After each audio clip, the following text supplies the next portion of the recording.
สบายดีเพื่อนๆทุกคนเนาะสำหรับคลิปวิดีโอนี้ดมสิมาเฮ็ดวอล์กเทรดเนาะกะมาให้ทุกคนเบิ่งสไตล์การเทรดของดมว่าเป็นจังไดเนาะเพราะว่ามันก็มีหลายคนมาถามแหละเฮาใช้เทคนิคใดในการเทรดแล้วก็เฮาเบิ่งตลาดจังไดเนาะเดี๋ยววิดีโอนี้ดมสิมาแบ่งปันนํกันเนาะโอเคกันสั้นเดี๋ยวเฮาเข้าไปเบิ่งกราฟนํกันเลยตอนนี้เฮาอยู่ในไทม์เฟรม4ชั่วโมงของเหรียญซุยเนาะเพราะว่าดมถือออเดอร์เหรียญซุยเนาะปัจจุบันนี้ก็เป็นฟังคาช็อตเนาะก็คือที่ทุกคนได้เห็นในกราฟนี่เลยเนาะกะหลายๆคนก็อาจสิถามว่าดมมีมุมมองจังไดเป็นหยังดมคือเขาเลือกที่จะเข้าช็อตอยู่บนนี้เนาะเดี๋ยวมื้อนี้ดมสิมาเล่าคร่าวๆให้ฟังเนาะว่าเป็นจังไดอันนี้เฮาอยู่ในไทม์เฟรม4ชั่วโมงเนาะเฮาเลื่อนไปเบิ่งอีก1 day เนาะว่าเป็นจังไดกราฟ1 day ก็คือที่เฮาเห็นปัจจุบันนี้หลังจากที่ราคามันขึ้นไปถ้าเฮาเบิ่งคร่าวๆเนาะราคามันขึ้นไปสูงเติบและมันก็ยังบ่มีท่าทีจะพักตัวเลยเนาะถ้าเราใช้ฟิโบในการวัดเนาะเราต้องใช้ฟิโบตัวนี้สมมุติว่าอันนี้เป็นค่าหนึ่งหลายๆคนก็อาจจะใช้ฟิโบวัดเป็นหมดแล้วเนาะก็คือที่เราเห็นนี่เนาะมันขึ้นไปฮอดโซนใดมันขึ้นไปฮอดโซน268เนาะซึ่งก็เป็นเว็บที่ค่อนข้างขึ้นมาสูงแฮงโดยที่บ่ย่อเลยเนาะอันนี้เท้าใส่ฟิโบในการแทกเนาะและก็2เมื่อมันฮอตโซนแล้วมันเริ่มเกิด divergence คือที่ดมเขียนนี่เนาะมี divergence ขึ้นมาเนาะเขาจะเห็นเนาะ RSI มันเริ่มยกโลลงเนาะแต่ว่ากราฟมันก็ยังขึ้นเรื่อยๆเนาะอันนี้ก็เป็นอีกเหตุผลหนึ่งที่เฮาเบิ่งว่ากราฟมันอาจจะมีการย่อตัวลงได้ทั้งมันอาจจะบ่เปลี่ยนเทรนด์แห้งๆเลยบ่แต่ว่ามันมีโอกาสที่จะย่อลงเฮาก็หาจังหวะในการเข้ามาเก็งกำไร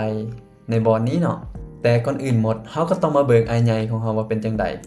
ซึ่งแผนไอ้ใหญ่ของเฮาดมก็มีแผนคร่าวๆของดมแล้วเนาะก็จะเป็นประมาณนี้อันนี้เฮาอยู่ใน time frame day เนาะถ้าเฮากลับไปใน4ชั่วโมงส่วนหลายดมมักเบิ่ง time frame ค่อนข้างใหญ่เนาะ4ชั่วโมงแล้วก็ day เลยเนาะก็คือถ้าเป็นออเดอร์อยู่นี้ล่าสุดตอนนั้นดมโพสต์ในเพจว่าดมคิดว่ากราฟมันจะนี่แหละจังหวะนี่แหละถ้าใครจะเสี่ยงก็เสียแต่ 2% เนาะแล้วก็กราฟมันก็ทุบลงมาแท้ๆเนาะซึ่งปัจจุบันดมแนมว่ากราฟมันอาจจะเฮ็ดทรงประมาณนี้เนาะอาจจะเฮ็ดเป็นเวฟ1อาจจะย่อขึ้นมันอาจจะรีบาวขึ้นเป็น2เนาะเพื่อที่จะลง3แล้วก็ขึ้น4ลง5เนาะคันแถวๆนี้นะมันเริ่มเสี่ยงแล้วเฮาต้องมาเบิ่งนํกันอีกเนาะอันนี้ก็เป็นแผนสำหรับ Bitcoin เนาะโอเคเดี๋ยวเรามาเบิ่งออเดอร์ปัจจุบันนำกันเนาะเราก็เข้าไปเลย Exchange OKX เนาะเพราะว่าเราใช้ OKX ในการเทรดฟิวเจอร์อยู่แล้วเนาะตอนนี้ออเดอร์ของเราคือที่เราเห็นเลยเนาะโดมกับ TP ในกะกาวไปไกลเติบเนาะ TP นี่ก็ถ้าเราเบิ่ง time frame ถ้าเราเบิ่ง time frame 4ชั่วโมงสิเราก็สิเห็นชัดเจนหลายขึ้นเนาะก็คือเราจะมา take profit อยู่นี้ก็คือโซนประมาณ 4,000 ก็เราเข้าเซลล์ปุ๊บตอนนี้กราฟกำลังแลนอยู่เราบวกอยู่ประมาณ63เหรียญเนาะซึ่งเราก็เอา stop profit มาดักหน้าไว้ถ้ากราฟบ่ลงกราฟบ่ลงเลยยังจะขึ้นไปอีกเนาะขึ้นมาตาม stop profit ของเราจะได้ประมาณ10เหรียญเนาะซึ่งถามว่ามันสิเป็นหยังบ่มันก็มันบ่ได้เป็นหยังเนาะจังหวะนี้คือเราได้กับได้อยู่แล้วเนาะถ้ามันลงมาเราก็โอเคและถ้ากราฟมันจะขึ้นไปเราก็เอาทุนออกมาเนาะอย่างน้อยเราก็ได้ทุนออกมาแล้วก็อาจจะได้กำไรเล็กๆน้อยๆถ้าตลาดบ่ให้เด้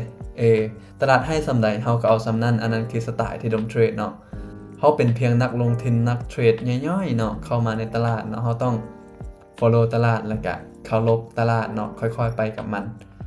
เรามาเบิ่งกันว่าออเดอร์นี่มันสิไปฮอดไสเผลอๆมื้อแลงนี่มันอาจสิขึ้นมานี่เลยก็เป็นได้เนาะเตะดมออกออกก็ออกเนาะบ่เป็นหยังหรือว่ามันอาจจะมีการย่อตัวลงมาอีกเนาะอันนี้ฝากทุกคนติดตามนำกันสำหรับคลิปวิดีโอต่อไปเนาะแล้วมาเจอกันในวิดีโอต่อไป